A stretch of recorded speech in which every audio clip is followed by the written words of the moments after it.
Ladies and gentlemen, welcome to Loreweek. Oh, this is the wrong song. There we go. How are you guys? I'm doing okay. A little frazzled. We're going to have a very brief Loreweek today, because then we got to get on with the Black Panther discussion. Brief, though I'm sure it will be. Because then we got to get back to some Skyrim. I got Skyrim to stream, guys. I can't be sitting here talking about news.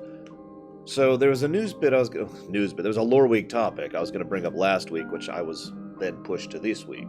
I have decided to push this further back because of the fact that, I got to get back to Skyrim. At some point I'll discuss it, I swear. Don't worry, it's kind of a universal situation. But what's funny is I have, no news from this week at all. Nothing. Let's see. There's a game called Foundation I want to draw your guys' attention to. It's a Kickstarter game.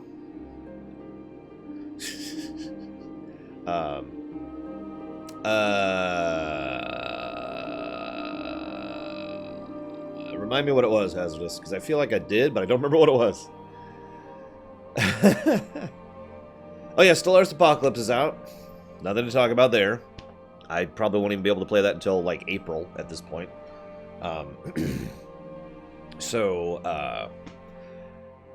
Anyways, there's this game called Foundation. You can look it up on Kickstarter.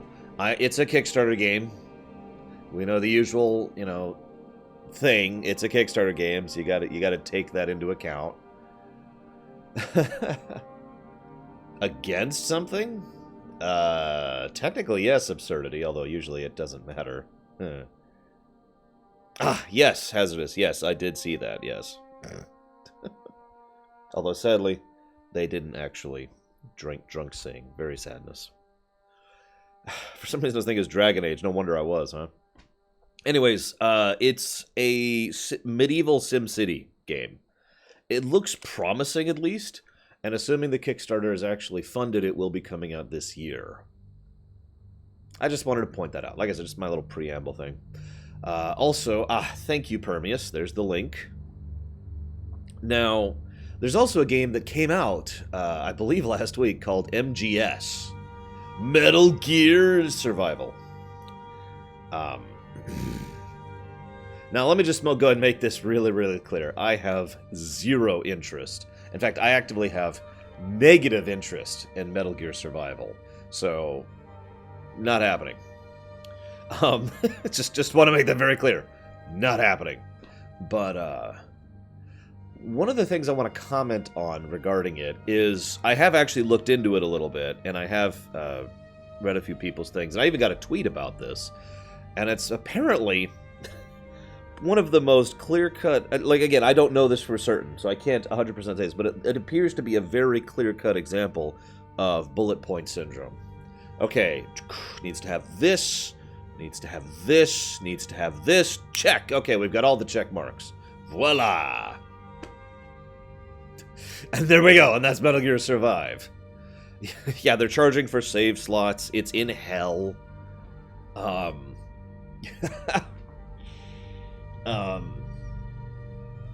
don't know what else to add to that. I will say that,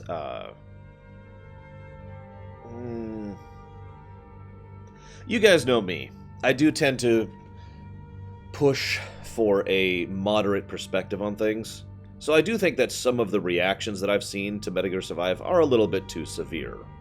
And I do mean that sincerely. And I get it. I do get it. I have had beloved franchises absolutely ripped to shreds. I've been around for 30 plus years now. I've seen that happen more than once. So I do get it. But there's no reason to just descend like ravenous hordes upon this. There have been a couple people like, well, I mean, it's not that great, but this and this are okay. And for saying that, that person has been torn to shreds in comments and otherwise. And it's like, guys, pull the reins back just a little bit. Come on. Just a little bit. I guess I actually don't have anything else to say preamble-wise, except that I hate leveling in Opera Omnia. I have finished Chapter 5 in Opera Omnia, so at this point I'm just going to kind of do the once-a-day thing until I get to level 50, and then I'm going to put the game away and do the same thing I do with Kingdom Hearts Unchained, which is completely ignore it until until more story comes out. No, I have had no time whatsoever, Scion. At all. Like, right now, my schedule is so ridiculously crammed that I'm starting to have little panic attacks. I had a nightmare last night about my schedule being crammed. This is not a joke. And I was like, oh god, I need to do this, but I need to record this, but I need to work on the Star Trek video, but I gotta stream Skyrim.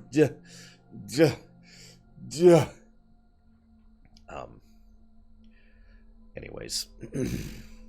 So, no, I haven't had time to look at Tomb of Kings. I haven't had time to look at Stellaris Apocalypse. I haven't had time to look at Kingdom Come Deliverance. I haven't had time to look at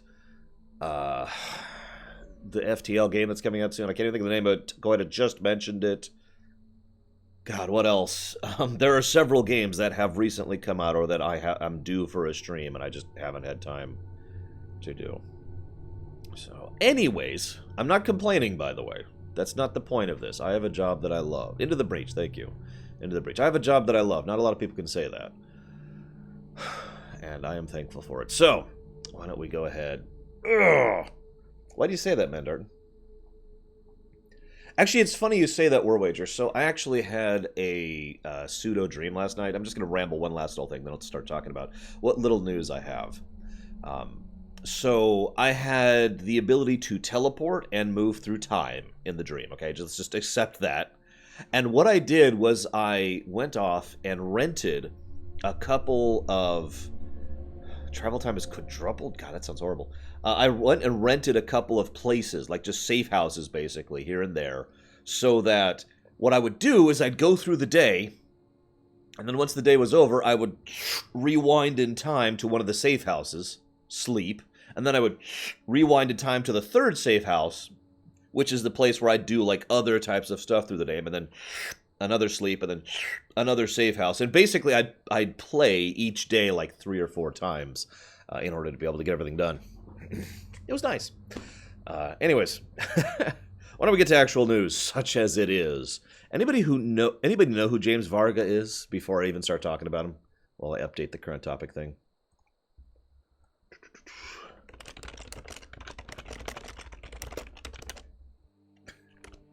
I can't fit being in there, but whatever. You'll just have to mentally adjust it being in there.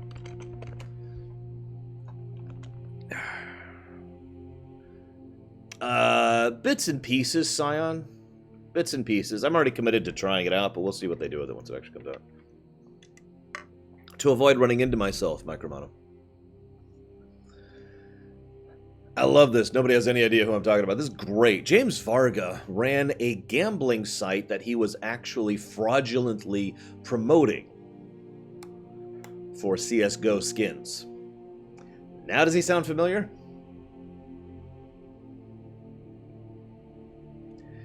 He was one of the people involved in that. Now, he's scum. Let's just say this as bluntly as possible. This guy, like, you could argue whether, like, people who run casinos are scum or not. That's at least a little bit debatable. But this guy was just unavoidably, unarguably scum. Just to give you the most egregious example, let's just get that out of the way really quick. The biggest thing he was doing was he would be like, oh my god, he streams. He would stream and be like, oh my god. Your dedication will be rewarded. I got a donation from Iffinbutt. Out of nowhere. What the hell? Why am I getting a donation? I don't, I'm not doing anything interesting.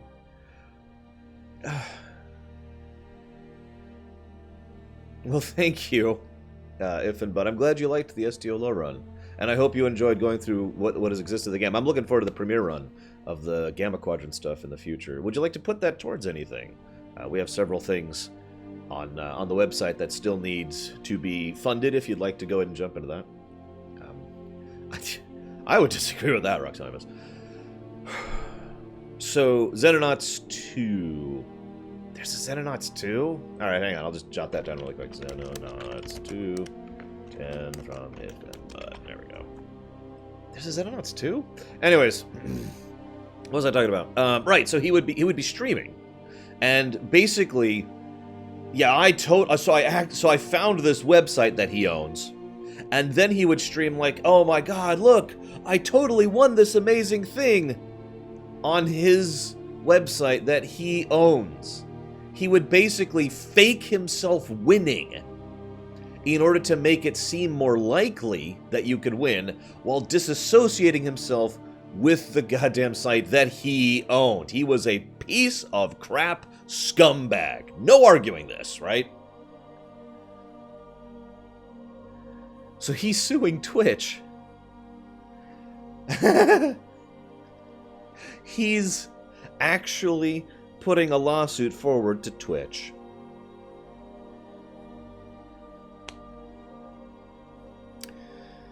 For those of you not aware, back when this came to light last year, or actually 2 years ago, God, it's been a while, Twitch banned his ass. Because, you know, Twitch was not going to be okay with this whole thing. And he's decided, his charge, I actually read the whole thing. I don't know why I did. Forgive me, I don't have it actually prepped here. Let me see if I can find it really quick. It's drivel. Can I find the actual... No, hang on. You gotta give me a second. See if I can find this lawsuit here. The actual suit. Because this stuff is a matter of public record. You can just pull it up. Where is it?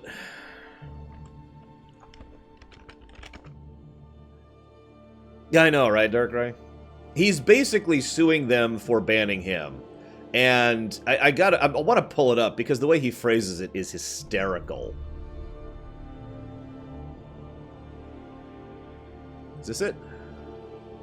This is it. Found it. Okay. God. How many pages? 23 pages of bullcrap. Alright. So.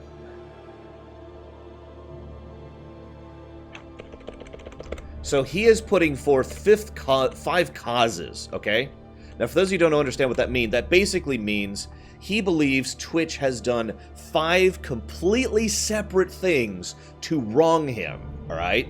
So he's actually suing them for 5 reasons, for those of you who don't fully get that. The first is for breach of contract. He believes that he had a contract with Twitch, and that Twitch violated this contract because he was a partner with Twitch. I'm just going to summarize his argument. That's his argument. He was a partner. The second cause is he is suing them for breach of implied covenant of good faith and fair dealing, because he believes that the agreement that was set forth that he alleges was something that allowed for a non-verbal contract between Twitch and Varga, and that Varga satisfied and performed all duties, conditions, promises, and obligations, whereas Twitch breached this implied covenant by exercising blah blah blah blah. You know, so in other words, they banned him. This is a fun one. His third reason for suing them is intentional misrepresentation. Because apparently there was someone that, at Twitch, he alleges, of course, that said it was totally cool for him to keep streaming. I'm just summarizing that right down. That's all that is. One person at Twitch supposedly, allegedly, emailed him saying, yeah, it's cool to keep streaming. Fourth cause, this is my personal favorite, negligent misrepresentation. In other words, this is basically he's suing for defamation. He believes that his ability to function as an internet personality and to be able to function at his job has been permanently damaged by Twitch.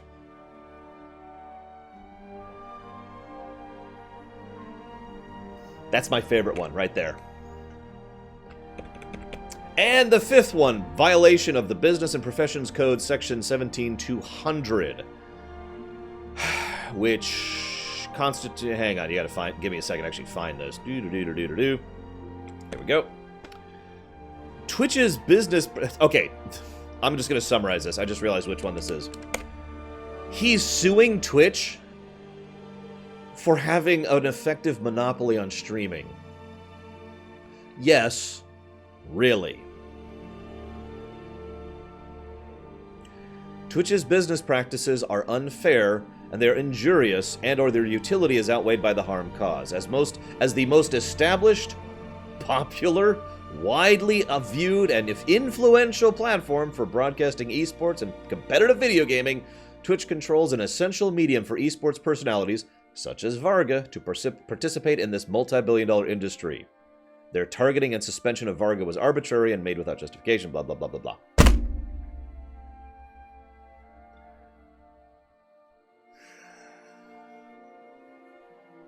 I hope this guy gets dismissed. In fact, I hope he gets dismissed with prejudice. That is literally the best thing that could happen here. Dismissed with prejudice basically means you're a moron and don't ever show your face again. Just to summarize that, for those of you not familiar with legal speak. Now, the reason I actually sat down and read this whole 23 pages thing is I was looking for a number. I wanted to know how much money, because this is a financial lawsuit. To make that clear, what I mean by this is what he wants is money. He is suing Twitch for money. He's not suing them to reinstate his account. He's not suing them to try and remove their control over streaming. He is not suing them to try and adjust the situation or to clear his name. He is suing them for money. That's it, that's all. There's no number in here. However, I figured out why that is. Yeah, so... First of all, we're talking 6 digits. I'm just going to go ahead and start with that. Because he is suing for general damages, special damages, exemplary damages, prejudgment interest at maximum rate, costs, expenses, and witness fees, and other relief as the court may deem just and proper.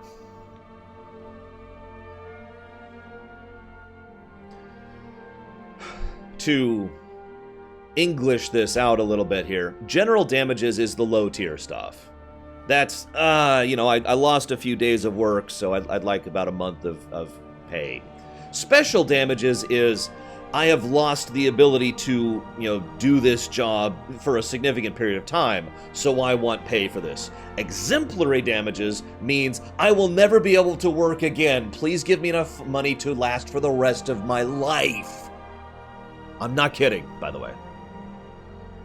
Prejudgment interest basically says I also want that adjusted for inflation.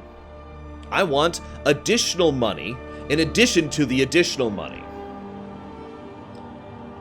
Costs, expenses, and expert witness fees means he wants Twitch to pay his legal fees.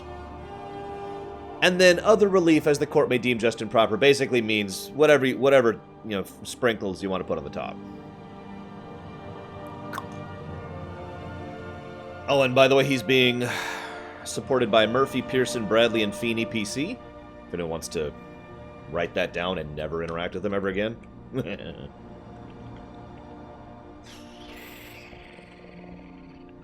And there's a whole bunch of other garbage I'm not going to bore you with, but let's just say that there's a reason this is a 6-digit figure he's suing them for. Who are they? Never heard of them. It's a California firm. So, if any of you live in California. You can tell this is a California suit because it's half in English and half in Spanish. And that's not a joke. That's just law in California right now.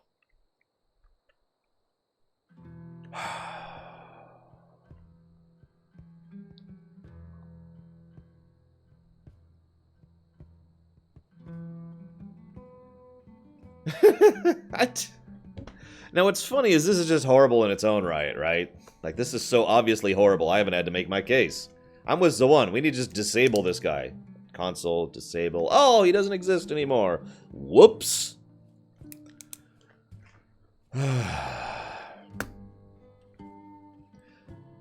But what I really want is for this guy to utterly fail at this. Oh, a good lawyer could win this. Because that's the thing I want to talk about. I know I've talked about how messed up the vengeance system is here in the United States. I've talked about that many times. Unfortunately, I have more experience with it than I like to admit to. And I've kind of become interested in and followed the legal system, the vengeance system, ever since. But this is garbage. And he could win this. Because all he has to do to feasibly win this is to prove that Twitch was, what's the word? There's actually a specific word, but basically that Twitch was okay with him doing this. That's all he has to prove. As long as he can prove Twitch was totally cool with the fact that he was a lying sack of crap scumbag who was literally committing legal fraud, then he wins this case. And he gets to rip a whole bunch of money. Compliant, thank you. He gets to rip a whole bunch of money out of Twitch. And Twitch is going to face some interesting legal repercussions for being legally responsible for fraud. Gambling fraud. And that's why I'm bringing this up, because this little pissant, in his little temper tantrum, has the power to cause significant repercussions to a major corporation that will have significant repercussions to many, many people's livelihood. Because he decided that he wanted his cake, and his dolly, and his little lollipop too. Because he is upset that he got caught. I want to stress this one more time, because this is very important to stress. There is no arguing his side of this. He is a worthless piece of crap scumbag. There is video documented evidence, because of his streaming, that what he did was straight up wrong. Legally wrong and ethically and morally wrong. This guy should consider himself lucky that he's not in prison, and I mean that sincerely. And yeah, the precedent this could set? That's insane. Right now, let me give you a weird example, okay? This is a really esoteric example, but hear me out. Let's say someone shows up in chat and starts flinging the N-word around. That's actually happened just in the last week. And so I reach over and ban him. If what this will bring into account is the possibility that a particular program or service may not have the right to moderate or police their own service, which means I might actually either get in trouble for banning that guy, or I might just flat have the ability to do that removed from me. Because believe it or not, that's actually a legal gray area right now, here in the States. I don't know about other countries, but here in the States, if you hop on my forum and start spewing hate speech, I can just ban you. I don't have to think about that, because right now, that's a legally protected right. That is effectively my domain, and I have the right to do this. If he wins at this, he will be able to open a door that allows for the situation in which this sort of thing might no longer be legally protected. That it has to boil down to, for example, well, we have to decide whose domain this actually is, and who actually has the authority to make that thing. There might be petitions to do this. There might be a new thing where it's like, now I'm talking like a year or so down the road, but my point is this could lead to some really bad stuff.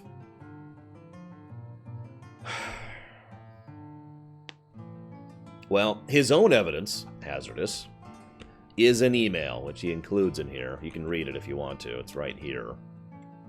It's right... wait, hang on. Maybe he doesn't include this in here. Hi, Tigzar. Welcome to the very end of our discussion about... Okay, it looks like he doesn't actually include the email.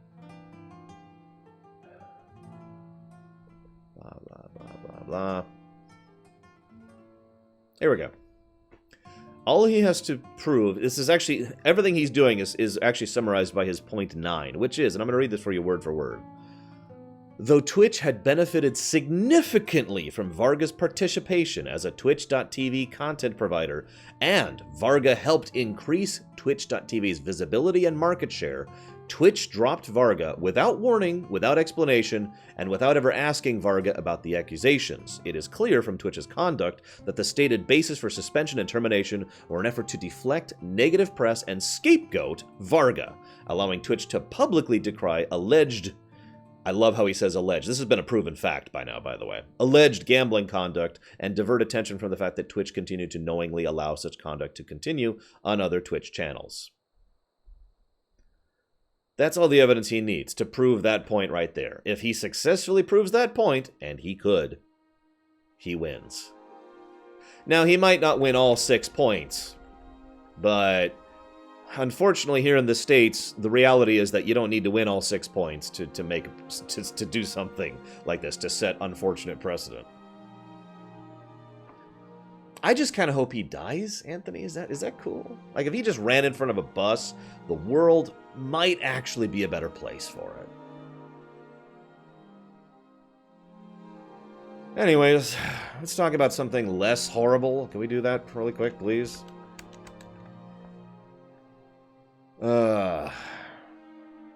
Is he right? I have no idea.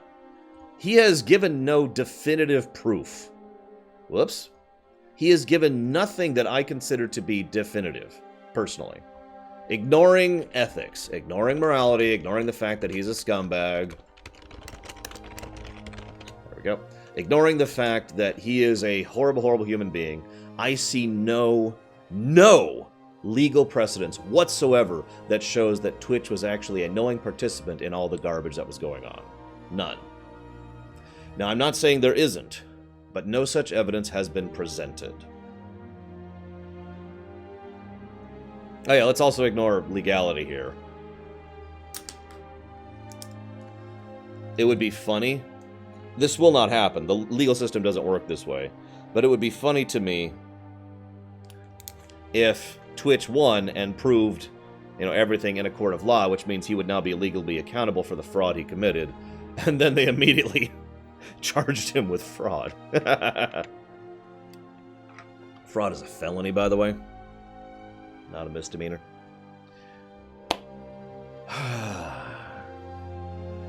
Let's talk about FF15. So, that is possible. It is possible. That's unlikely. It is immensely unlikely, but that... and honestly, the best outcome we could actually hope for is dismissal with prejudice. That would be great. Dismissal with prejudice, for those of you who don't really know what that means, is basically this. Let's see here. Get out of my courtroom. Okay, it's not quite that dramatic, but that's basically what that means. Actually, no, there's still bubbles in here. Can you see? Bubbles.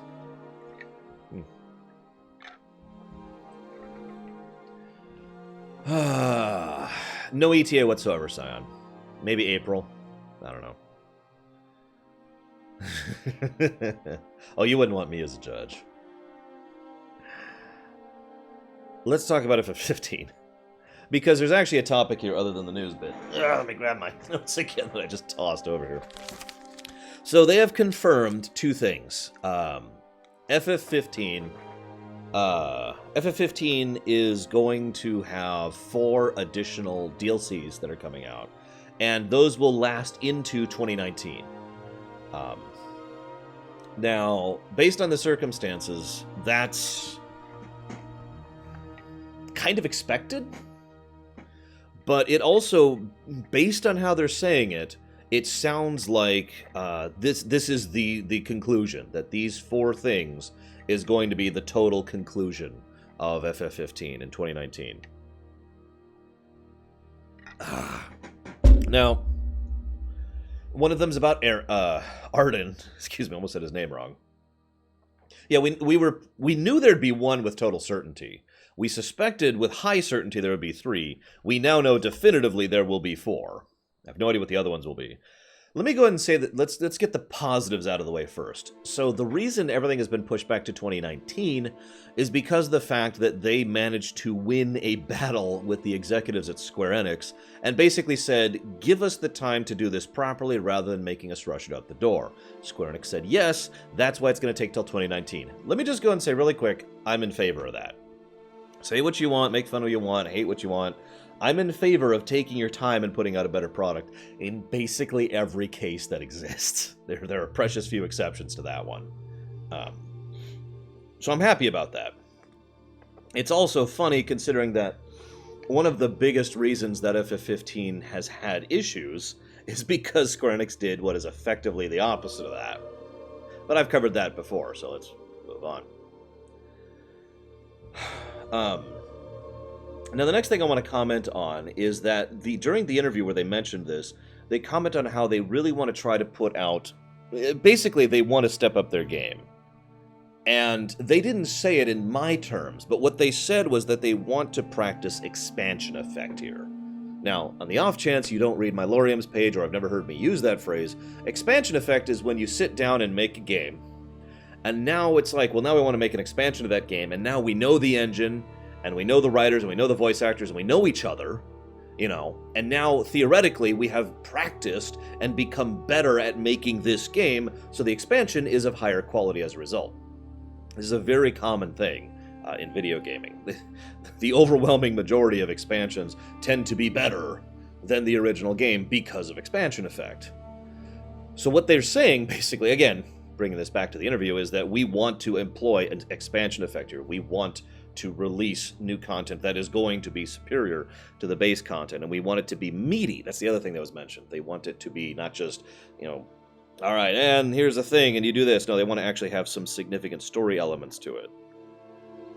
I'm with all that.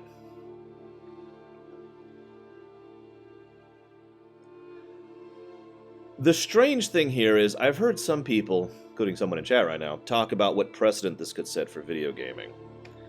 And the problem is this could set any precedent for video gaming, because this is one of those weird situations where you could look at this and take whatever lesson you want from it, however much you want to.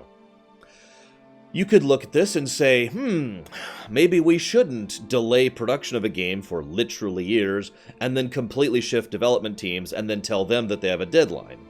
That's a lesson that could be taken from this. You could say, oh gosh, I really think maybe we should continue to release content for existing game forever and ever in order to elongate it. You know, that's been a common process lately anyways for multiplayer games and DLCs and microtransactions and other things like that. You could say, well, maybe it's totally cool to release a game in a buggy, unfinished state. Well, actually, I guess it wasn't that buggy, but, you know, in an unfinished state, and then just patch in the content later and charge the customers for it. You could say maybe this is something that will make it so that developers have more of a chance to listen to the publishers about what the requirements are of a production. You could say that this could be a situation where the publishers might learn to listen to the developers a little bit more about what the production requirements are for a game. My point being, this is such a weird back-and-forth situation, and has been such for years, that I have no idea what impact this is going to have on anything, if anything. It's a weird situation to talk about. It's also interesting to think about because I don't even know if they're working on an FF16, for example. I'm not even sure I care at the moment. I mean, if you asked me right now, I'd say probably not. I mean, we already know they just released what was it? Their 15th or their 14th? It's in the 10s. Mobile game that they're actively producing, that they're actively have developers working on. We know what direction Square Enix has been going in lately. They're going to come out with FF11 on the phone sometime later this year. They are very clearly pushing that market. I really, really don't know what this means at this point. What this means for anyone who cares about JRPGs, or what this means for anyone who likes Final Fantasy. It's just weird.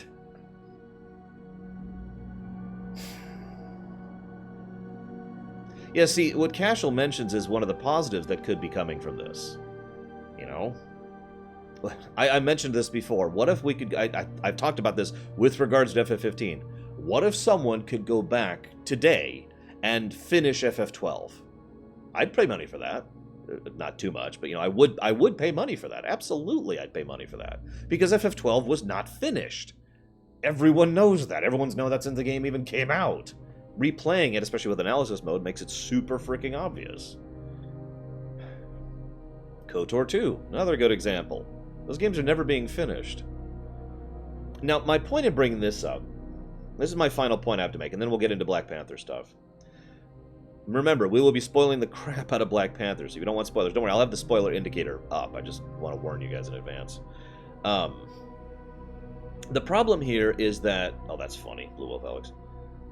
Whether or not you like what they're doing with FF15 by continuing to produce content for it, what happened to FF15 at launch is normal. Yes, Darkrai. There are so many examples, Sierra and Scion. There are so many examples of games that have rushed development times or were pushed out the door in an unfinished state and suffered as a consequence of it. And that is normal. Now, I bring that up because despite years of that being normal, no one's ever, to phrase it into such a phrase, learned their lesson about that. No one's ever decided, what the hell is going on with this background? Why is it jerking like that? That is so weird. Anyways, no one's ever learned their lesson about that. No one's ever stopped doing that. No, it's been happening for the decades range at this point.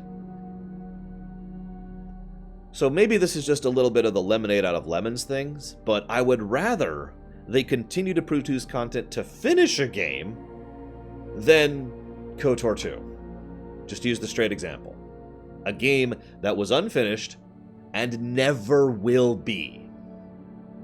I would rather we have the possibility to continue pushing out content to conclude a game than Dragon Age 2. You know? I liked FF15, so yeah, I'd love to play it again. I'm looking forward to playing it again. I'm kind of waiting until it's finished. That's kind of a separate thing. Speaking specifically as a content producer, it is kind of weird that my FF15 lore run and rumination have both just kind of been shoved back and back and back, but that's kind of a separate issue. But you get my point, though? My point is, obviously, in ideal land, a game would be finished, and then the game would be released. Duh! Everyone can understand that concept. But in reality land, that just doesn't happen. Not as often as we'd like it to. So in reality land, I would rather we have FF15 than Dragon Age 2.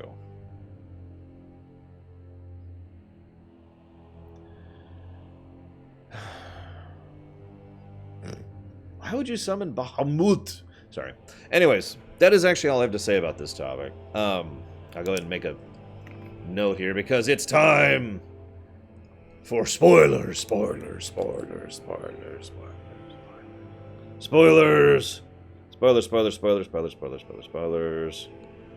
I can spell.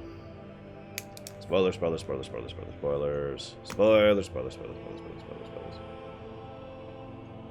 Spoilers! Da-na-na-na! And then we'll be back with Skyrim after this. This is your last chance for spoiling the crap out of Black Panther.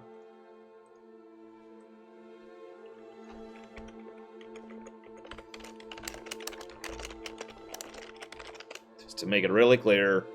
At this point, I'm pretty sure I've done everything. You guys haven't seen the film yet? Come on. I've done everything in my power to indicate that there will be spoilers. I got the Rosebud thing up.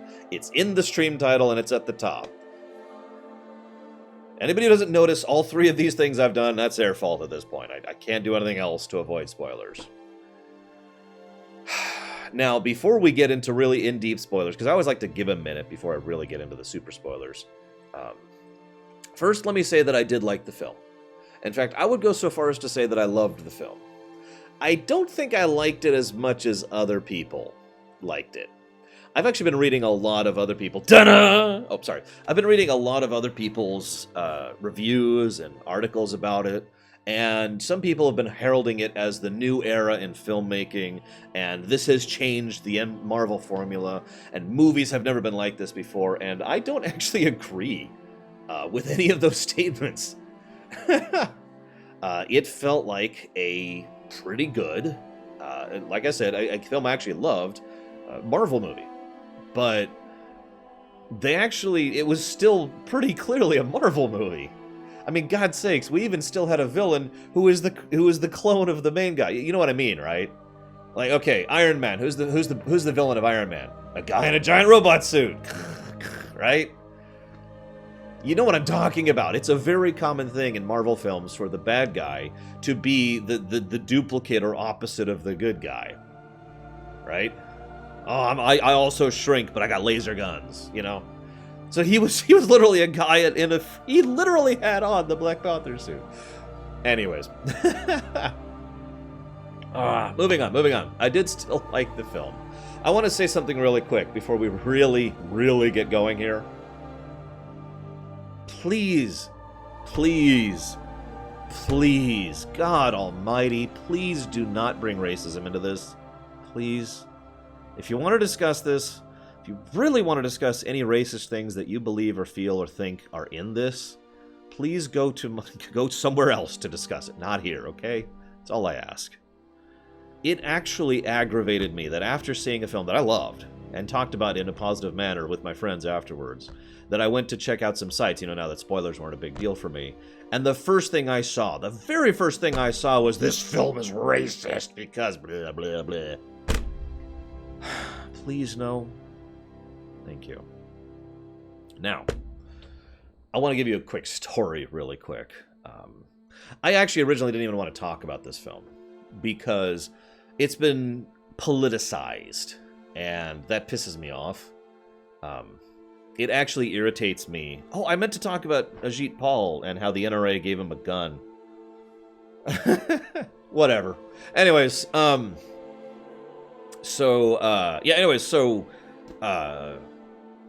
didn't want to talk about this film originally. I was actually debating completely skipping this particular discussion because basically every site or forum or thread or whatever that I've seen about this has been discussing it in a political fashion, in a controversial fashion, and it's basically turned into a yelling match back and forth. And I hate that crap. It actually irritates me that a film that I thought was good, that had flaws, we'll talk about that as we go through here, has been brought down to being another pawn in a political match. That's freaking stupid. God's sakes, it was a good film, okay? That's the part I care about. It was a good film with some weird flaws. Oh, speaking of which, I need to get my notes out, because I actually had problem understanding several of the names, so I jotted down the names so I could say them, and hopefully I'm pronouncing these correctly, because I couldn't understand half the film. And I know what you're about to say. Oh, you're just racist. No. See, I showed up to the film a little bit late. I don't know about you guys. My usual approach to seeing a film, especially a larger film like this one, is to show up about half an hour early to make sure I get a seat and, I'm comfy and can just chat for a bit before the movie actually starts. If it's a really big film, then I'll probably usually show up like an hour early just to make sure I get the really good spot. Assuming, of course, I don't, have assigned seating, which we didn't in this case. Well, for various reasons, we ended up showing up, actually getting into the theater when the previews were already showing. So, I watched the film like this. There's also a speaker, like, right here. So, I legitimately had trouble understanding a decent amount of the dialogue in this film. And, of course... Now, I bring that up, though, because this actually amuses me tremendously. Despite... Second row from the front, by the way. Far left. Literally far left, second row. It's... So, we didn't have subs. I'm pretty sure I caught most of the dialogue. There were a couple of lines I missed. Oh, it hurt. My neck hurt for like 2 days afterwards. I had trouble sleeping that night. But it's worth noting that despite the fact that I was in literal pain, physical pain watching this film in an uncomfortable seat, I still loved it. That kind of stuck with me afterwards. I've mentioned this before, because usually we go to the VIP. Well, why would anyone want to sit that close, Micromano? I have no idea. I didn't have a choice. It was that or not see the film, Micromano. Literally. Place was packed. This is a Sunday, by the way. Anyways, Sunday in the afternoon. I don't, Tigzar? I'll look into that later. Anyways, but I'm bringing this up because I've pointed out that my enjoyment of a film is affected by things other than the film. Duh. Like, usually I go to the VIP theater, and we've got, like, the armrest right in front of me, and I can lounge back and kick the chairs up, and plenty of room, right? And it's all assigned seating, right? So that's super comfy. So I'm not in pain, and I'm not in any issues, and I can enjoy the film more than I otherwise would. The fact that I still liked this film this much, despite having neck pain the entire time, and having a terrible view... I think that says something, personally. Just my opinion. Now, It's also worth noting, however, we had a great audience. Perfect audience. One of the best audiences I've had for a film in a long time. There was, laughter and cheering and yeah, and applause and God, very, very reactive audience. Loved it. So that did add to the experience, and I want to get that out of the way too. If you're still watching, I think we're officially done with spoilers. Like, if you're still here, this is your fault. I've rambled on enough. This is all my preface I designed to talk about before this, because it's time to actually talk about it. Time to actually talk about the film. Now, I want to talk about negatives first, if that's okay. So first of all, there was, Wakabi. I think that's what his name was. Again, I had trouble with the names, and because of the situation I was in. Wakabi, for those of you who don't remember, was the traitor. The general guy of the one tribe who ended up betraying T'Challa, okay? Now, Wakabi, first of all, the actor who played him was kind of bland. Like, there's like 3 or 4 scenes he was in where he basically just, the acting he was portraying was smug grin. Like, I can't do it. I can't do smug, but he was just like, Okay, so yeah, I really can't do it. But he was just, smug grin. I betrayed you. Dead puppies. And so I found him to be a pretty big net negative impact on the film. He flip-flopped characters way too fast, twice. First he's like, I am your brother, and I totally got your back, and everything's gonna be awesome, and it'll be great. Ah, yes, how are things? Oh my god. Wait. You didn't bring back the man after one mission? I will never forgive you for this. Yeah, he literally gives up on his king and his friend after one partially failed mission. And then, when Killmonger shows up, I don't remember what his other name was, but Killmonger shows up, and he's just like, yep, nope, I'm on his side. Yep, I'm a traitor. Huh? And he was also, he basically wasn't a character, and that's, I think, what irritated me most about him. He was just kind of there. He was there to be like, oh, you have failed me, T'Challa. And then he was there to be like, I will help you, Killmonger. And then he was there to be, I will... The only reason Killmonger had an army, a platoon, for the very last conflict there, is because of Traitor Guy. It's because of Wakabi. So I check my notes here really quick. Gotta make sure I say these right. Yeah, very stupid Sith. He wasn't even stupid Sith. He was just kind of a non-character. So he brings in his army. We have army. We will fight you. And then his wife, who I liked her, but I'll talk about her in a second. His wife shows up. Okoye? I hope that's how that's pronounced. The general woman. Bald. Awesome. She shows up, and she's like, Flunk. All right, I'm going to make this very, very clear. I will kill you for my country. And then he's like, oh, okay, I give up. Everyone, we're good guys now. We're good guys. We cool. And that's it. Yeah, he wasn't like a horrible character. I mean, Lord knows I've seen worse. But like I said, I think his inclusion in the film was a net negative. My opinion. You could have ejected him from the film, and you would have lost nothing. My opinion. I did notice M'Baku replaced him on the council, which is kind of awesome. I liked M'Baku, but we're still talking about negatives, so let's keep in negatives. Speaking of negatives, I want to talk about Okoye. Hear me out. I liked the actress's performance quite a lot, actually. I thought she was consistently funny and badass, which was a nice combination. And I also really like... Whoops. Yes, this is Okoye's scene. I felt like she was good in every aspect except for her character arc. I feel like she didn't even actually have a character arc. Hang on, let's go back to something a little quieter. Let's go back to this. That's just too loud there. Okoye was the general. The lover of the guy we were just talking about, Wakabi. The bald spear lady. Does that help? Now, the negative I have about her was that she basically, it's like they tried to have a character arc for her, but then they just didn't, if that makes any sense. Like, I liked her as she was presented, but then they tried to have her have an actual transformative arc, and then it just happened. So there was no arc. It was like, I should be different. I'm different. And that was it. She has one scene where she says, I am loyal to that throne. Right? You remember that? And then, nope, I've decided I'm loyal to the good guys. And bam, that's her character arc. That actually kind of irritated me a little bit. At that point, why not just have her have characterization? You don't have to have a character arc for everyone.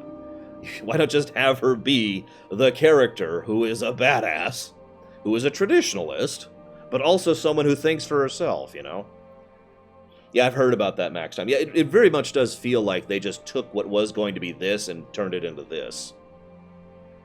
That's my only complaint about her, though. I thought she was kind of awesome in basically every scene she was in. I'll talk more about positives a little bit later. What was the other negative I wanted to bring up? There was another one. I didn't actually jot these down. They killed Claw off. That actually made me very sad. That really bothered me. So, the biggest reason why that bothered me is that Andy Serkis was amazing. Like, he was basically perfect. It's a character type that I don't see very often in fiction. It's a character who is very, very good, very skilled, in other words, and very professional in what they do. However, their overall attitude and demeanor is the exact opposite of that. Like, I'm actually struggling to come up with another character like that off the top of my head, but he was really good at his job. Very knowledgeable, very on top of things, very skilled. Even until the end, he basically was on top of things. He just was going up against someone who was basically better. And then he's just laughing and joking and you here, you can go. It's okay. Just don't tell anyone, okay? You know? I believe you, Takeda. I don't see it that often outside of anime. Yeah, he's in the car chase. He's like, come on, get some good music going. Come on. He was great. I loved his character of Claw. It was actually sad for me that that they just killed him off. I was hoping they would do a little bit more with his character, especially since they'd already established this kind of dynamic between Martin Freeman? No. Is it Martin Freeman? The CIA spook. They made a dynamic between him and T'Challa. It would have been kind of cool to see a continued dynamic between Claw and Killmonger. But instead, just and that's the end of it. Speaking of which, Martin Freeman was awesome. Don't really think that's saying anything new. He's Martin Freeman. He did his role. I mean, water is wet. Fish swim. Martin Freeman's awesome. Moving on. You know.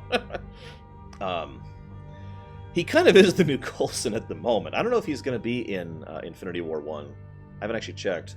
The cast list is huge. Oh, he's not literally the new Coulson. He's not part of S.H.I.E.L.D.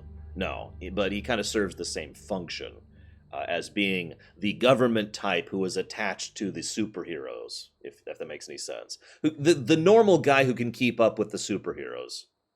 I did too, War Wager. I legitimately thought they were going to kill his character. And I was just like, oh, damn.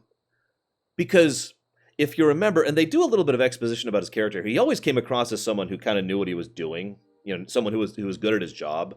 But they kind of drop a few hints very quietly in the background about him being an ex-Air Force pilot, about him being military. And he did a good job of just kind of subtly sliding that into his character. The get the mission done, my life comes second kind of a thing. I liked that. Now, if it's not obvious, we're already drifting into positives here. You know what? Before I go any further, does anyone else, before I keep going into positives, anyone else have any negatives they want to share about the film? Anything else that really bugged them about it? Like, there might be little details I'm forgetting. I saw the movie a week ago, and I've been thinking Elder Scrolls day and night for the last week. The T'Challa development. Okay, you're going to have to explain that one, Max Time. Like, you're going to have to elaborate, because T'Challa had several arcs of development. Because one of the things I actually liked was the fact that T'Challa came to... Because T'Challa, oh, my father is perfect. Holy crap, he's a human being. I mean, when I say it that like it's like that, it sounds kind of weird, but I did like that. I liked that perspective.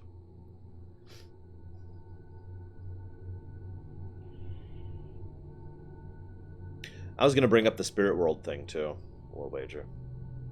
It would be interesting if that is true. I couldn't tell if any CGI was bad. I was 10 feet from the screen.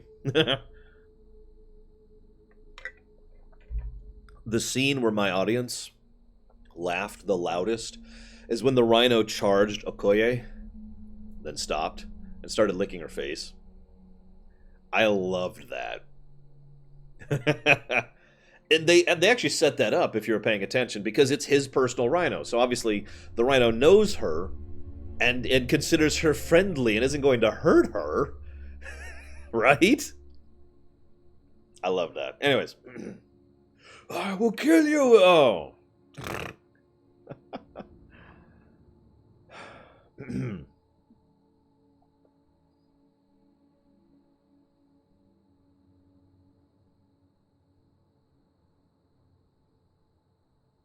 Yeah, one of the things I found weird, and I've noticed some people like and some people dislike it, is the fact that the final battle was basically between like a total of a company rather than an actual army. For me, I have to admit I would have either, if anything, I would have shrunk the scale of the battle. Because two reasons. First of all, if you're paying attention to the structure of the last bit of the film, each of the major characters has their own conflict that they have to resolve. You know, Agent What's-His-Face, Martin Freeman's character, he's dealing with making sure that those weapons don't get out of Wakanda. Okoye and Nakia and Shuri are all dealing with Killmonger and the traitor dude and their particular followers. And then, of course, Killmonger ends up going up... Ross, thank you. Killmonger ends up going up against T'Challa, and... Right, so we just kind of... It was very Star Wars-y. You're fighting all at the same time. In a good way. But, I would... Like I said, and I'm actually with Javan on this. Like I said, I would have shrunk it. I would have made it less overall troops, less background fighting. Because that fight was far more about the personal conflict between Okoye and Wakabi, and the actual conflict of the elite versus the other elite than it was about a brawl. That's just my opinion, of course. But I have heard some people say, well, it should have been a huge army. Although then I've heard other people say, well, they're about to have a huge army fight in the very next movie, so maybe that's why they didn't. I don't know. Anyways, I'm getting off topic. The point being, yeah, no kidding, Metal Triforce Gamer. I guess they weren't going for the violence of it, and I don't blame them for that. But what are you going to do? Anyway, so Max Time is talking about the king thing. Oh, I'm sure we will. One of the things that I'm sure most of you guys noticed right at the beginning, and I almost hate it when a film is this obvious, is right at the beginning, you know, there's a difference between being a good man and being a good king. It's almost a word-for-word quote. And they just drop that line right at the beginning. And it's like, yeah, I can see which arc you're going to go through. And it's actually funny because depending on how you interpret it, T'Challa either rejects being a good king in favor of being a good person, or successfully finds a balance between the two. That's up to your interpretation, and who really knows.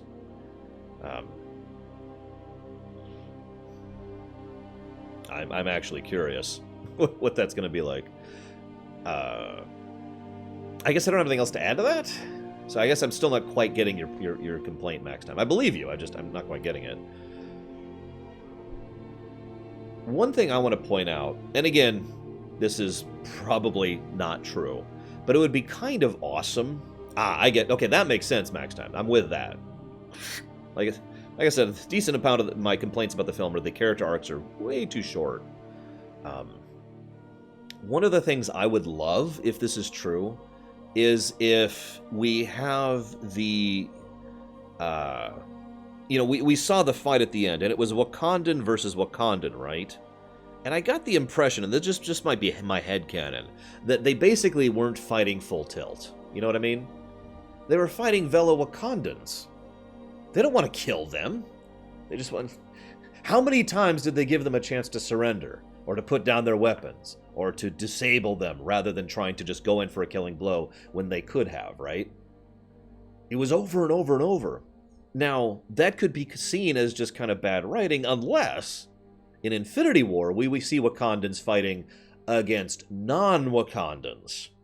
And then we see them beat the ever-living stuffing out of whatever they're fighting, and just rip it to shreds. Because that would conclude it, basically. At that point, we do know, based on the way these two events are presented, that they were legitimately holding back against each other. I mean, how many centuries of unity have these people had, for God's sakes? I will admit, I actually forgot about that. It kind of irritated me how M'Baku came through in the end. Mostly because it seemed like an unnecessary step. Like, cliches are not bad. I'm not anti-cliche. But it really did seem like an unnecessary speed bump. Right? Like, just a speed bump in M'Baku's character and the general presentation of the sequence of events. It's like, okay, the cavalry's here, so now it's going to swing to the winning guy's side.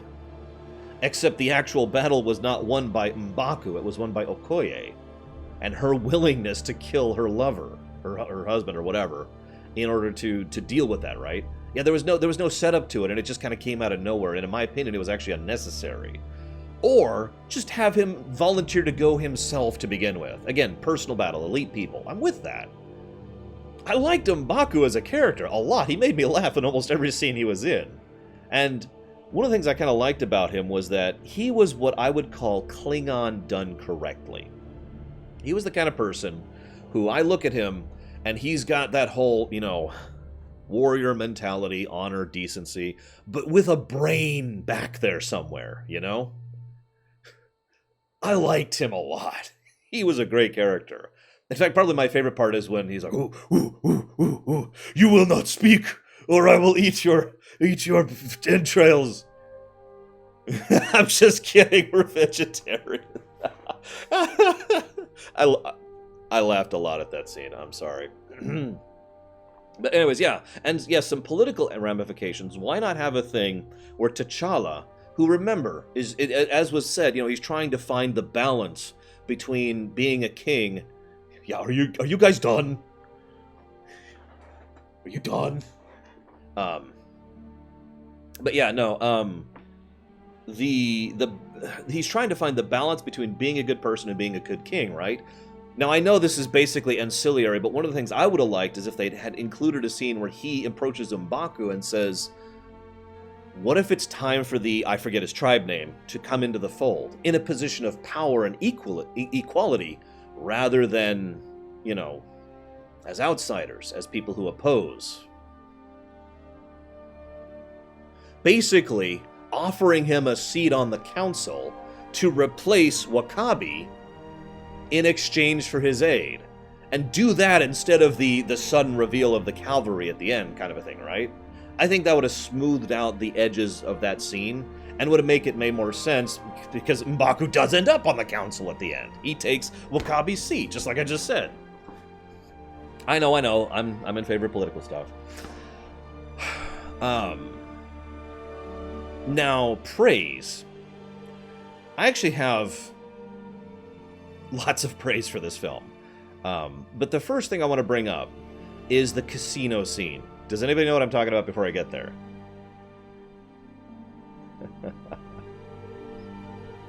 There's a scene in the casino. There's actually a lot of great scenes in the casino, actually. In fact, pretty much everything about the entire casino sequence was amazing.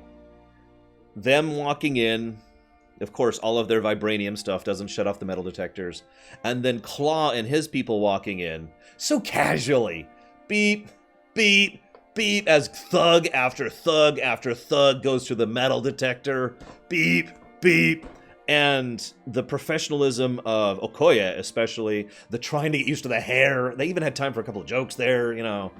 And then, of course, the way that Ross, Freeman's character, was trying to basically reach out to T'Challa's character. Or T'Challa. T'Challa isn't the actor. Reaching out to T'Challa, you know, like, hey, listen, okay, all right, I'm not confirming anything, I'm not denying anything, but listen, we might have this and we might have this, and this is where we're going. Work with me here. You know, I understand that you're one of the good guys, and I understand that you're one of the superheroes, but we're trying to do things properly here. Can we work this out, please? It's actually a shame that that was towards the beginning of the film, because I feel like T'Challa towards the end would have just been like, okay, and tried to work with him. But of course, T'Challa at the beginning, he's still beginning his character arc, the one that was kind of truncated, so he's still kind of a, no, we must do it this way kind of a person. Anyways. But yeah, Ross and T'Challa's interactions were all gold. No complaints. The two actors had great chemistry, which I'll talk about in a minute as well. And then there's the scene, and of course, Claw's perfect. It's so casual. Oh, yeah, hang on. Let me unzip. There we go. Plunk!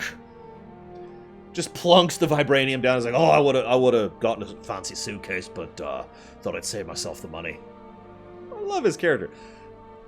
Then something happened that really impressed me. And I understand why studios don't do this. I do. And I understand why it's rare, and I understand why it's risky, and I understand why most, Spotify Adam. I understand why most producers shy away from doing this. But then they had a contiguous cut action scene. You know the one I'm talking about? Because it's right when right when everything went to hell. And the camera just moved over here, and you could tell it's a person. The cinematography work is actually different. And then he hands it off to the Claw, where it pulls it up over the railing, and then T'Challa confronts Claw, and then Claw shoots T'Challa, and I made it rain. That whole thing was awesome. There's actually a proper term for that, and I forget it, but I just call those the contiguous shots. In other words, let me explain what I mean very simply. Towards the beginning of the film, most of the action sequences were just chop, chop, chop, chop, chop, just like they are in every action film ever. Now, I have to admit, I am more irritated by those than I otherwise would be because I feel they are overused. There's nothing necessarily wrong with editing an action scene. I mean, that is something that should be done, like I said. Because doing a contiguous shot, let's say something screws up. Let's say it gets up there and, I can't think of his name, forgive me, but the guy playing T'Challa flubs his line.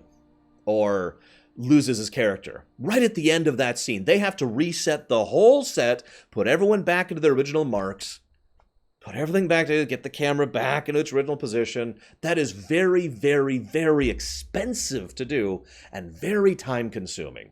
It's why most films don't do contiguous shots at all. So I get that. A sequence shot, is that what it's called? But it really added to my enjoyment of the film, and it was brilliantly done. And they really did do a proper flow of the battle rather than chop, chop, chop, chop, chop, chop. Realistically, something more in between would be nice. Like when you have to do 6 edits of a guy jumping over a fence, some of you probably know the film I'm talking about, that's ridiculous. But anyways, I loved that whole scene is just, oh, that was joy. That scene was joy. I don't have anything else to add to that. Oh, man. Anyways, so then they had the car chase, which was actually really impressive as well. I don't have much else to add to that. Again, but I want to talk about one other thing here. I had 4 bullet points here I wanted to make sure I discussed here, and one of them was the casino shot I just talked about. The other thing I want to talk about is the chemistry. I hope Stan Lee survived too. He's got to go back to being a watcher after all. I loved the chemistry of so many of the characters. We already mentioned Martin Freeman's character, Ross and T'Challa had some really good chemistry together. M'Baku. There we go. God, I'm looking at my notes here. M'Baku and basically everyone else had some good chemistry. But the one I really want to bring up, and I'm curious if anyone else felt like this way as well, is Shuri and T'Challa. Shuri's the sister. I loved every scene they were in. I never. Oh yeah, T'Challa and Okoye was some good chemistry as well. But every scene between him and his sister was fantastic, in my opinion. Just absolute gold. Ranging from the humorous to the heartwarming to just plain the awesome. Yeah, they're trolling him with the suit, like you said earlier, War Wager. Okay, now hit the suit. Oh, what are you doing? God, just wrecking up my RAM. Hang on. Here, put this. Here, try again. Are you filming this? Yeah. It's for posterity. Delete that video. Delete that footage.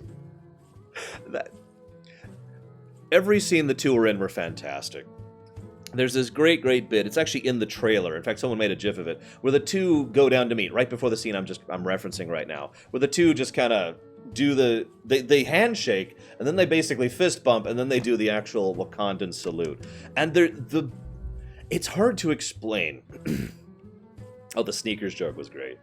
It's hard to explain, but I really liked how natural it looked. It was no dialogue. It was just two people physically interacting with each other, and there was just wonderful chemistry there. I don't know how else to put it. It really looked like I was looking at brother and sister. There was just, bam, it clicked, you know? Loved that. And I liked her in general. As Javan points out, Shuri was the classic hacker engineer done very correctly. It's cliched character, but extremely well executed. Yeah, exactly, Max Time. I've made the same comment as well, although unfortunately I haven't been able to make it to my sister because I'm not sure if she's seen the film yet. She actually couldn't go with us, which really made me sad. I think she would have loved the film. Probably more than I did. And yeah, the sneakers, that was so good. Oh my god, what are those? What? They're sandals, they're comfortable. I like old fashioned, you know. Come on, get up, here. See? They get rid of all the sound. I call them sneakers.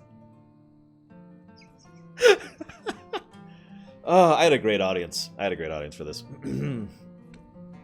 And yeah, she was, of course, Q. For those of you who know what I'm talking about. Get back to the James Bond thing. Now, as I'm gushing about this film, I do want to mention one thing. I haven't mentioned Nakia yet. I don't have much to add about Nakia, really.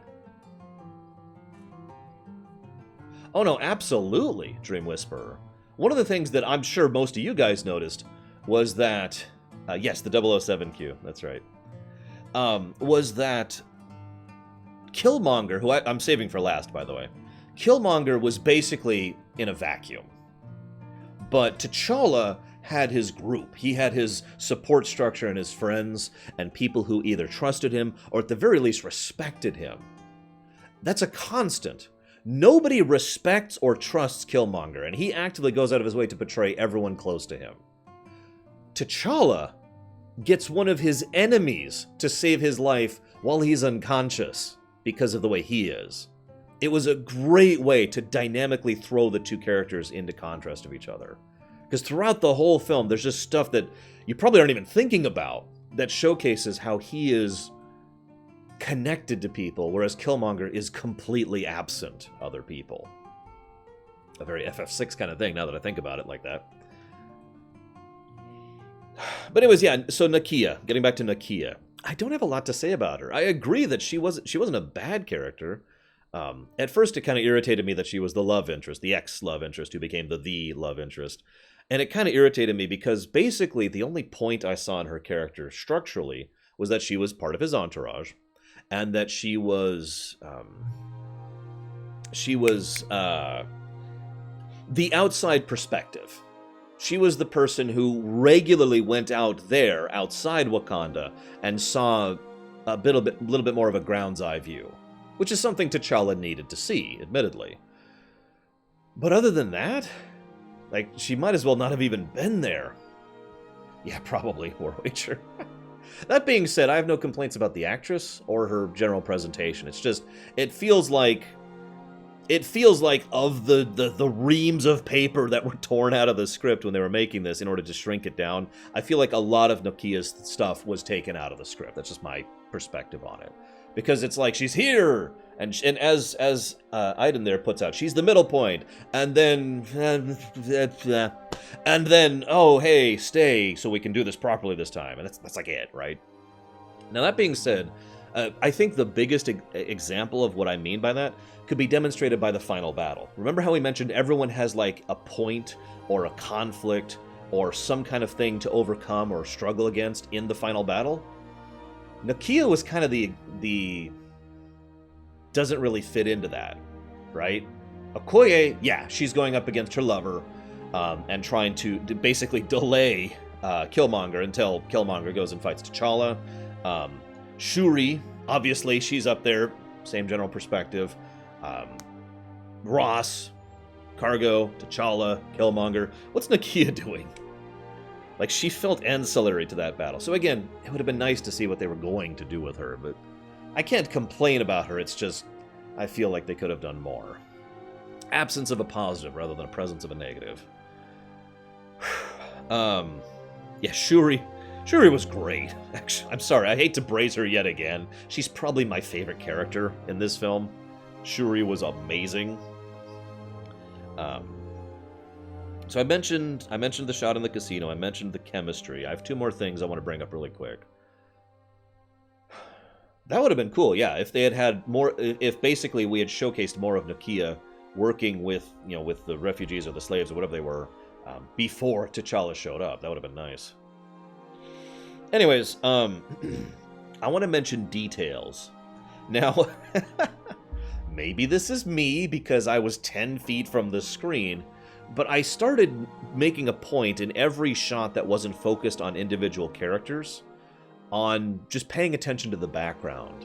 They put a lot of detail into this one. When there's panning shots of the Wakandan central city, you can see people walking around in the distance. You can see cars going in and out of buildings with proper shading. You could see an insane amount of stuff. And I don't have much else to add to that. It's in every scene, basically. There's just a huge, insane amount of detail. Lots and lots and lots and lots of little stuff. And I eat that up, guys. I'm all about that little flavoring that really adds to a scene. I love that stuff, and I ate it up. Also, yeah, Marvel movies have been pretty good about that. Yeah, I just wanted to point it out because it really impressed me in this one. I believe he was Horian, yes. Although his lines were a bit misrepresented, so, well, I agree, Max Time. Oh, that would be so cool, Trafin. I still want City Skyline on my Switch. I will pay $60 for City Skyline on my Switch. Come on, make it happen, Paradox. Off topic. But like the museum scene, which they did some really good stuff with, the car chase, the casino, I'd have to do a side-by-side hazardous. Probably not. Lord of the Rings put a legitimately insane amount of attention into detail. Like a legitimately insane amount of attention into detail. That's something that is beyond human comprehension. They did good stuff. Last thing I want to comment on before we talk about Killmonger is the faces. Now, see you around, Max Time. The faces of so many of the characters. When I was actually learning acting, I learned what I usually refer to as television acting. To explain what I mean by this, television acting, the camera is usually right about here, right? You can see how close it is to my face, right? Or maybe like back here, if it's doing like a shoulder shot, but it's very close. So a television actor has to act a lot with their facial expression. By contrast, a theatrical actor has to act a lot with their voice and their body posture, right? Because you're acting to an entire theater. You have to project, stuff like that, right? But I noticed that too. I noticed several of the actors did really good jobs with their faces, with doing subtle, very minute, detailed stuff with their expressions. And it was just very good stuff. That's all I want to say about it. It was very good facial acting on behalf of several of the characters in this film. And I have nothing but praise for that. A Welsh superhero. Done! Which one? Probably one of the earlier points where I noticed that is Nakia, actually. Where there's a scene, there's like a 2-second scene where Nakia basically shows 3 or 4 emotions on her face in really quick succession before she gets herself under control and is like, yes, prim, proper, royalty, blah, blah, blah, you know. Just about everything that Killmonger's Michael B. Jordan, I think, actor, does. That was great. Really good facial stuff there. Managed to go back and forth between basically homicidally enraged and casually, like, just, no, you don't understand, boy. With a name only the Welsh. I'm not even going to try. I'm not even going to try. I suppose this is as good a time as any to talk about Killmonger. We've already given praise to Claw. What do you guys think of Killmonger before I start talking about it? Pretty sure it's Michael B. Jordan. I can double check that really quick.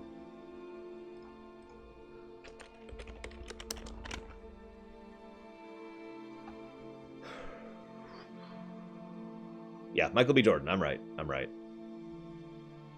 Apparently, Jordan wanted to play T'Challa. Go figure.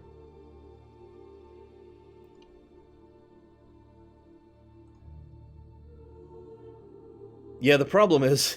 this is probably why that whole politics thing starts coming in, is because of his perspective. I will say his final lines actually resonated with me for reasons I don't feel like getting into.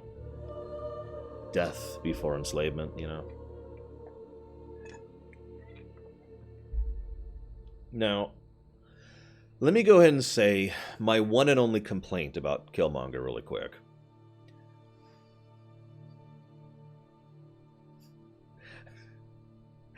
You know? It was actually aggravating to me because he has a legitimately engaging and interesting character arc, and it's one of the few times that the Marvel movies have really gone out of their way to characterize one of their villains. Like Loki, yeah, we got a lot of characterization for Loki across multiple films, but even in Thor 1, Loki got a decent amount of characterization. No doubt in part thanks to Tom Hiddleston. I'm trying to think.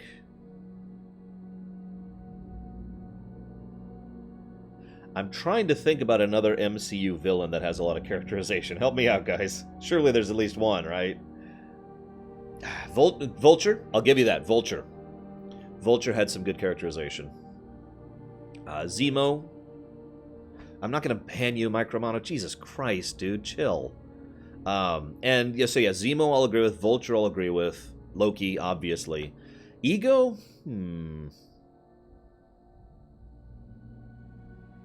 I will agree with Ego, partially. I think he's less characterized than the ones we've just mentioned, but I do think that he did have a decent amount of characterization. But more so than most other Marvel villains that we've had so far in the MCU. But I would easily put Killmonger up there in, like, the third or so range up there, you know what I mean? As far as characterization. Hera? Ooh. Because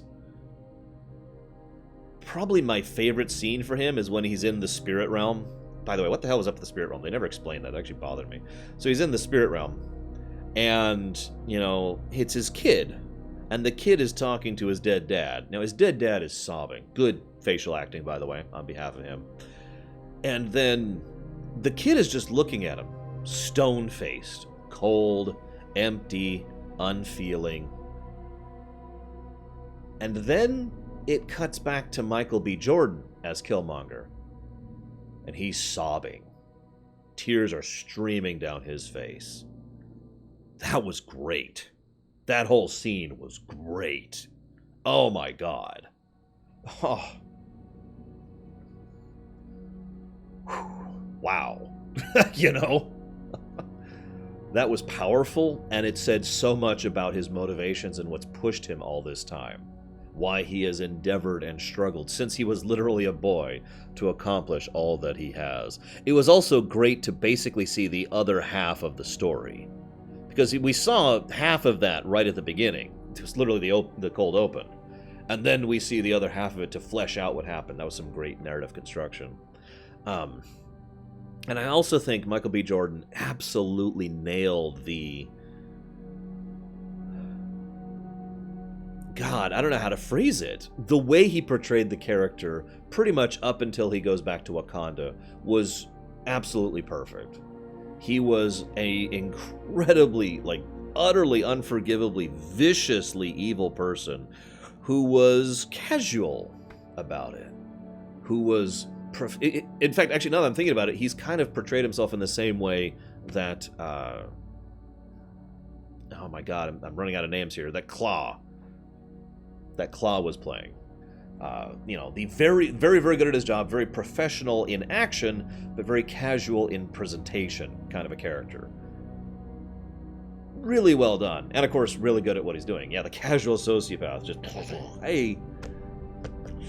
Yeah, no. And of course, his cause was an extreme. And I kind of like and dislike that. Obviously, I dislike that because I tend to go against extremes in general. But it makes perfect sense to me that Killmonger, that Eric, would be very extremist to the point of ridiculous. He is speaking about flat out arming and uniting people across the world in a cause that he just thinks they'll be cool with. He's not thinking this out as a leader. He's not thinking this out as a conqueror. He's thinking this out as someone who basically just wants to burn it all. Ross flat out says that. This is what he's been trained to do, and this is what he's really good at, is destabilizing. You know, he's all talking about the Wakandan Empire and how we're going to end out on top. But nothing he does actually works towards ending up with him or his group on top. All he's doing is trying to make sure that everyone everywhere can kill everyone everywhere, basically. That there's just going to be a messy, bloody, violent revolution. And I don't think he did that on purpose. I just think he was such an extremist and never had the time to think in that direction. He wasn't thinking long term. He legitimately, it never occurred to him that what he was doing was basically going to accomplish the opposite of what he actually wants. Yeah, exactly. Destroying the plant. That's a great example of that. And yeah, the sun will never set on the Wakandan Empire. Except anybody thinking about this is like, yeah, no. This is the end. This is the end of the Wakandan Empire is what he's doing here. And I find that very interesting because it kind of speaks to the tragedy of his character.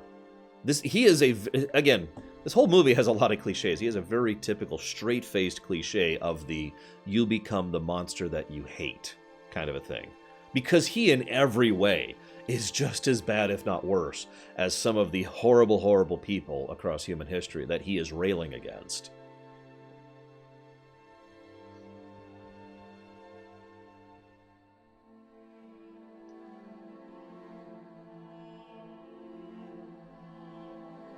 I also have to admit, I really, really liked that T'Challa took him to see the sunset. I liked that a lot. Anyone else?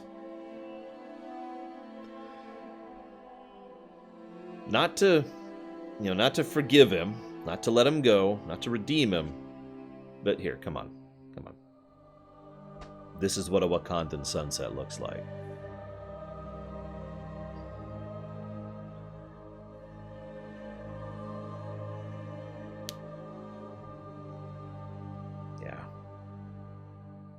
And yeah, of course, the great irony is that the sun sets as Killmonger dies.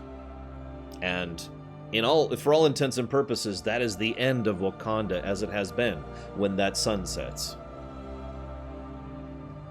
It'll be interesting to see what becomes of Wakanda as it will be. I'm sorry, I don't have much else to say about Killmonger. He was a brilliant character, and brilliantly acted. And he was a tragic figure.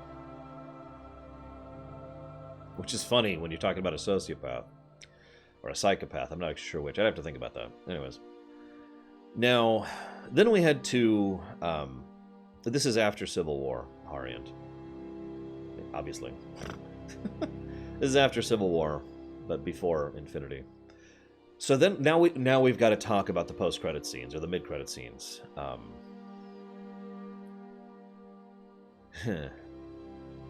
The first and most important one to talk about for me is the one where they're at the UN.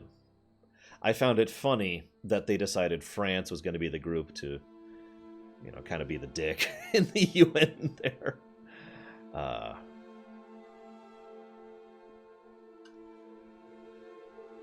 I'm not 100% sure what I think about the idea of opening Wakanda to the world, because that is a very risky move. Like, the film shows a lot of different perspectives. Oh, absolutely, Glitter Boy, absolutely. The film shows a lot of perspectives on the pros and the cons of what I consider to be the central, the predominantly central moral dilemma of the film. We have power, we have technology, we have prosperity, and we have peace. What do we do with it? And I do like how the film doesn't portray any particular thing as the right choice there. I like that. That's what a proper moral dilemma should be. And for several chunks in the initial scenes, we see several different characters' perspective on that moral dilemma. And each of them make a legitimately good point. Okay, sure, let's open up our borders, then their problems become our problems. We invite their people in here, they're just going to bring their issues to us.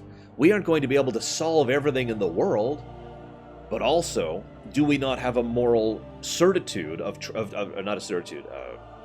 imperative of being able to use what we have at our disposal to help people other than ourselves, and so forth and so on. Now, what Sage Fox is something that occurred to me as well. The rest of the world is catching up. They are, thanks to Chitauri tech, thanks to the experiments with the cube, thanks to the superheroes that have been spoiled. Yeah, the rest of the world has been catching up. You can only keep that advantage for so long. After a while, technological progress does start to plateau, right? And so if you're up here and they're down here, you plateau, and then eventually that's going to happen. They may still be below you, but that distance is going to shrink. Better to open up our borders now, when not only we have that advantage, but we can do so in a more politically and diplomatically positive way than, for example, let's just say France suddenly accidentally discovers, oh, there's this super advanced civilization, and now we have an issue. But that's just my perspective on that. I don't think that's the right choice. You don't like spears and hearts, Jonathan? It would be very interesting to see where they're going with this, because we know the MCU is slated to continue. And we know that they're bringing in Captain Marvel, and honestly, I don't even remember everything else. They've already mentioned several things they're bringing in Phase 4 or 8 or 12 or whatever we're up to. It'll be interesting to see, because this is another one of those big changes to the setting. Wakanda opening its concepts and borders to the rest of the world, that's a big deal. That's the kind of thing that can affect things on a large scale, just like Avengers did. And we've seen the impact of the first Avengers film ever since, Yeah, they have a literal mountain of vibranium, which they may or may not trade or share or whatever. Also, I find it amusing, they never explain vibranium. You notice that? It's super strong. Okay, super strong. It's literally magic. What else?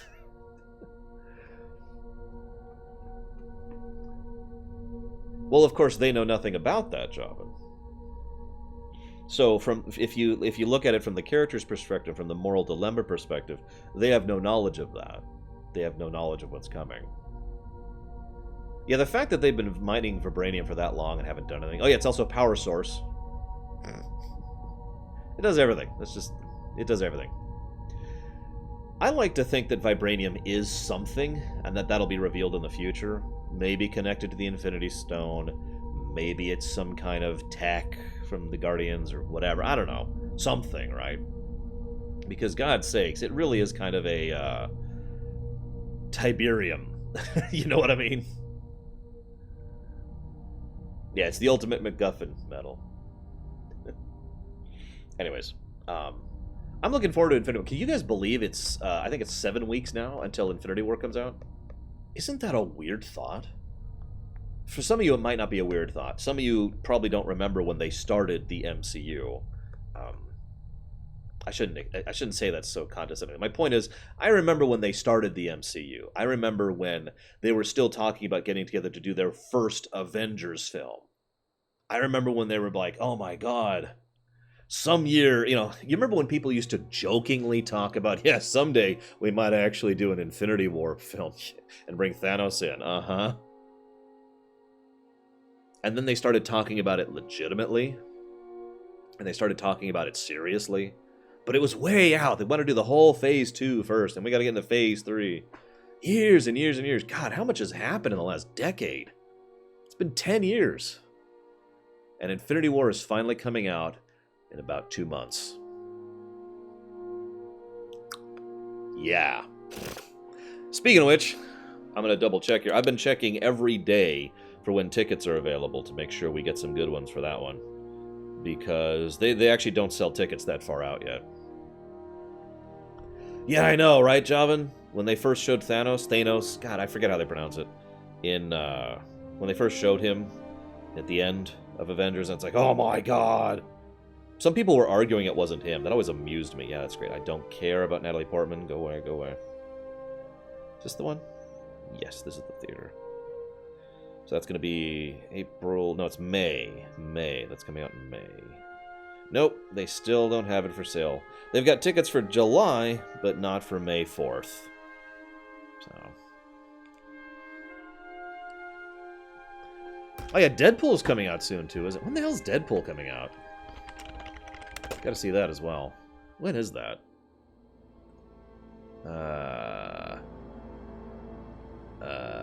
May 18th. So Deadpool is coming out basically right after, like 2 weeks after Infinity War. That's going to be an interesting act to follow. Actually, that makes perfect sense. If there's any film that can follow Infinity War, it's Deadpool. Because it's not trying... It's such a completely separate category of film. It makes sense. That's like, okay, here, we're going to go in this other direction. And Solo, which I'm not even sure I'm going to see right now. Maybe?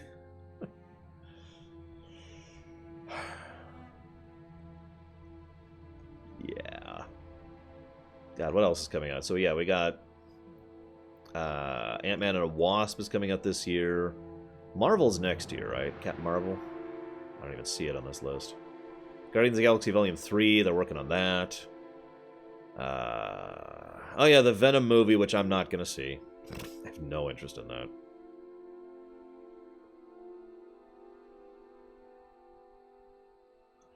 Nobody lives. I mean, from a purely financial perspective, it would make a little bit too much sense for a lot of these standard heroes of the MCU to die in Infinity War. It just makes too much sense. They've already flat out stated that they're handing the torch off to the new teams and superheroes for Phase 4, I think we're up to. Like, that's already a stated thing. Okay, Captain Marvel's next year, thank you. I still wasn't finding it here. Oh, here it is. God. Well, we already know Peter's going to get the Iron Spider suit in Infinity War. So I don't think he's going to get the black suit. Maybe? I don't know. But Venom's coming up before that. Well, of course, Venom doesn't actually matter for that, so. What's the DC doing? Oh, God, I don't even remember what DC's doing. I don't remember what DC's doing!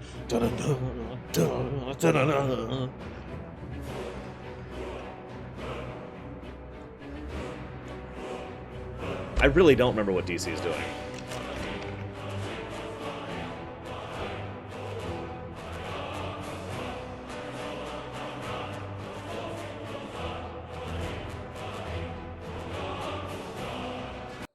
Anyways.